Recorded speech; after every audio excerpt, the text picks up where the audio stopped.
Yes, as I said, I read the report on Friday afternoon. I read it in some detail, I have to say, yesterday. Yesterday. And listen, I got to be honest with you.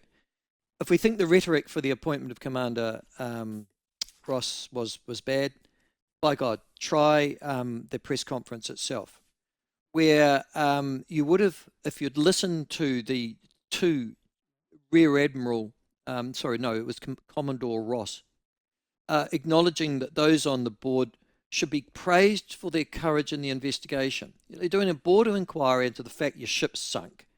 And the praise that came out of her mouth in the press conference was remarkable. It was almost as if nothing sunk here, there's nothing to watch. This was a completely freak result, and these people acted with courage.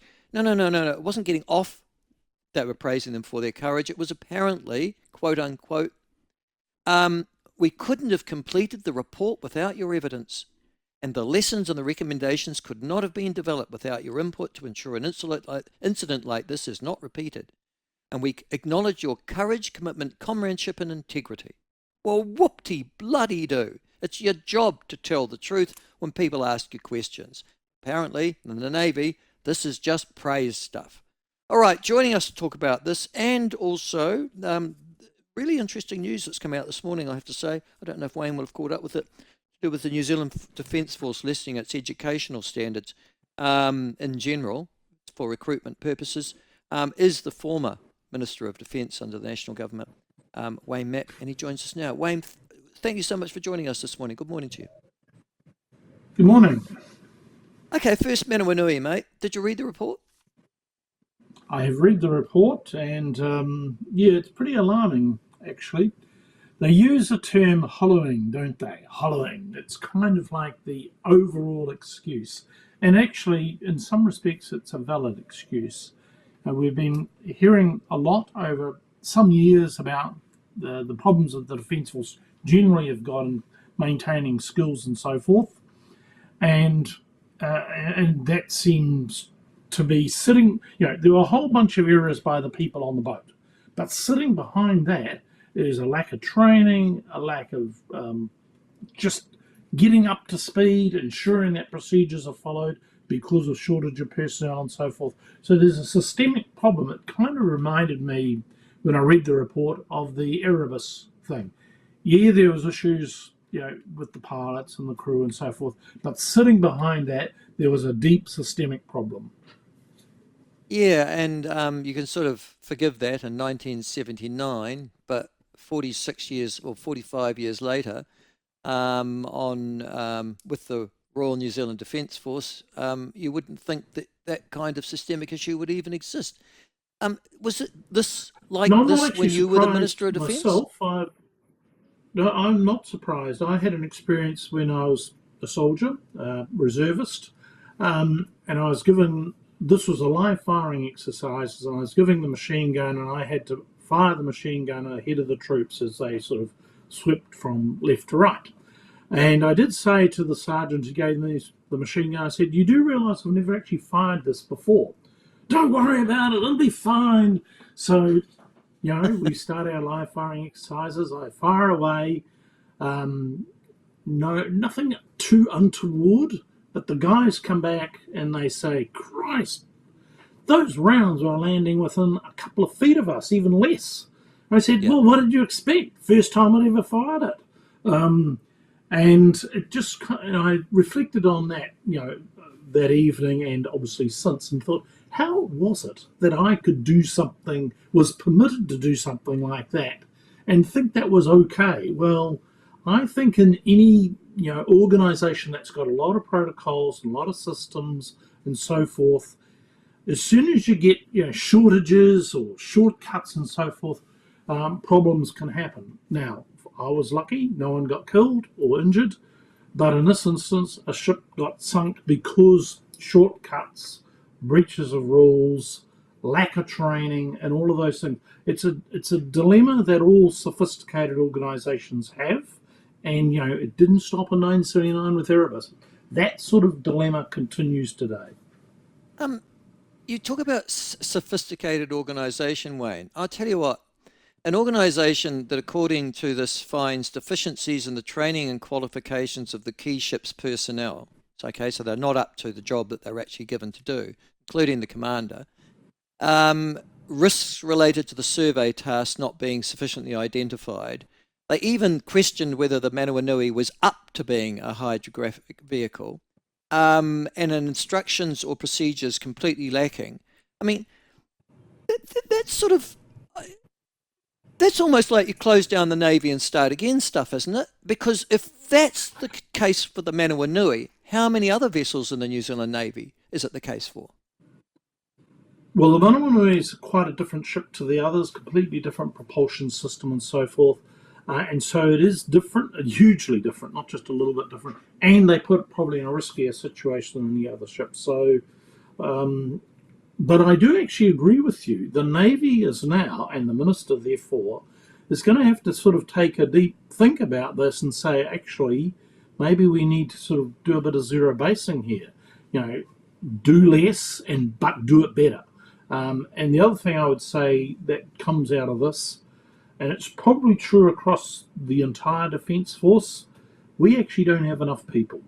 So without enough people trying to do all the different things they're trying to do, shortcuts get made. And training is not followed through in the way that it should be. And you must know from your own experience of life, if you're under pressure, if you don't have enough resources, you do the job that you can do, and sometimes that job might not be actually quite good enough. Most of the time you're going to get away with it. I got away with it 35 years ago, but sometimes you don't get away with it. And you were Minister of Defence about 10 years ago, Wayne.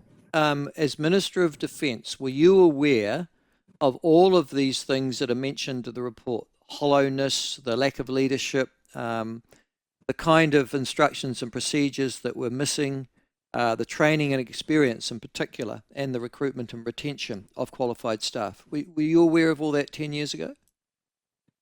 Yeah, yes, it's been a bit longer, in fact, constant dilemma for the Defence Force. And, I remember the inquiry around the Anzac crash, for instance, and the issues around that. Take us through that again, the Anzac crash. That Not was something nearly, over in Afghanistan, they weren't as systemic, but they existed.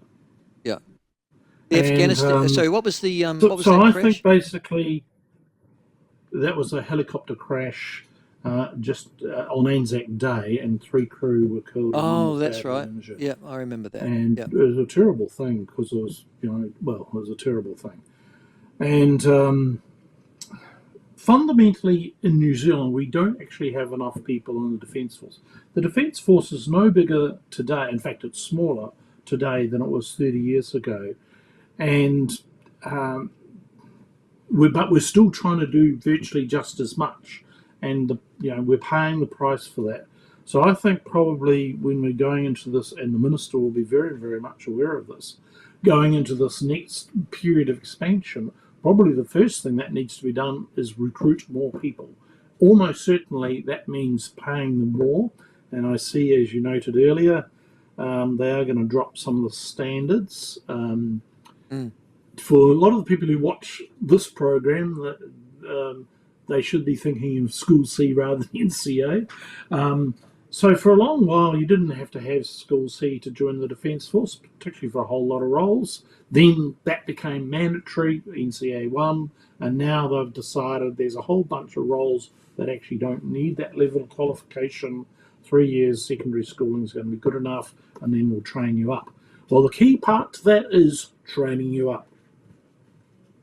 Yes, I mean, that's the thing that struck me. I mean, in the wake of this report, the last thing I wanted to hear 48 hours later was we're actually going to drop educational standards and training requirements before you get recruited, because it seems, almost perverse in the wake of the of the outcome of the Manawanui inquiry, doesn't it? That you're actually going to want less intelligent people recruited into the New Zealand Defence Force. No, I don't agree with that. There's a whole bunch of roles. Infantry soldiers, by and large, don't need to have. They don't need to be very NCA 1. A lot of the roles they don't actually require that, and people can actually be trained up. And there's a bunch of people in our schooling system for a variety of reasons don't do you think of all the schools I in accept South that. I Auckland and accept that. some Yeah, yeah, rural yeah, communities yeah. where they don't kind of do the qualification, but they're perfectly able, and the Defence Force will actually be able to train them. Crikey Dick, that's been an historic aspect of the Well, Defence if that's Forces. true, then you would have expected the people on the Manawanui to be trained. I mean, if they're doing a good job of training. Well, that's exactly the point, isn't it? And I think when they refer to it's the hollowing out kind of phrase occurs a number of times in the report, and it's kind of glossed over a little bit. It doesn't don't they don't even explain the term to any marked extent. I was quite surprised at that because actually it's a really serious issue. It kind of sits behind everything else, and you would expect them to have taken a bit more attention. But I guess what they are saying, really, the Court of Inquiry is really saying to the senior commanders and the government, you fix this problem. You have to go out and recruit more people, give us more time to train people, in a sense. So they've referred to the phrase and kind of passed that parcel on for others to fix.